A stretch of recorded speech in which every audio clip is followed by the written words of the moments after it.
It is true that some preach Christ out of envy and rivalry, but others out of goodwill. And so he's referring back to those people who were speaking more courageously for Christ. And he says some of these people, though, are doing it for the wrong reasons. And we'll talk about that here in a minute. The latter, those who do it out of goodwill, do so in love, knowing that I am put here for the defense of the gospel. The former, those who are preaching Christ out of envy and rivalry, the former preach Christ out of selfish ambition, not sincerely, supposing that they can stir up trouble for me while I am in chains. But what does it matter? The important thing is that in every way, whether from false motives or true, Christ is preached. And because of this, I rejoice. Yes, and I will continue to rejoice. For I know that through your prayers and the help given by the Spirit of Jesus Christ, what has happened to me will turn out for my deliverance. In your name I come alive to declare your victory. The resurrected King is resurrecting me. What I will say here is evaluate your motives. Are you serving? Are you teaching?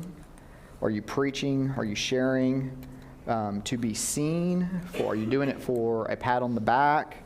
Are you doing it to draw attention to yourself? Or are you doing it to glorify God and save the lost? We have to be very careful, even when we are trying to do godly work, that we're doing it for the right reasons and for the right motivation. And so within the context of this particular passage, there were some who were preaching in love, and some who were doing it out of selfish ambition. And there seems to be quite a bit of debate about who these people with selfish ambition are. I think that these were people that just had a personal issue with Paul, and that they were self-seeking as opposed to Judaizers, and here's why. When Paul, and we'll see this in chapter 3, or if you read the book of Galatians, when Paul addresses these individuals, he addresses them very harshly. He says that they're really preaching an entirely different gospel, which is no gospel at all. He's going to call them mutilators of the flesh, which is a reference to circumcision, of course. And so he really hammers these individuals. But he doesn't really do that here in this passage.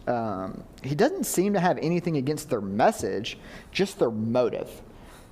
He confirms that what they're doing is preaching Christ, and I just don't see a scenario in which people are trying to lead others to follow the law and him still say, well, they're preaching Christ at the same time. That doesn't seem to be consistent with Paul's other writings. Paul's response was to rejoice.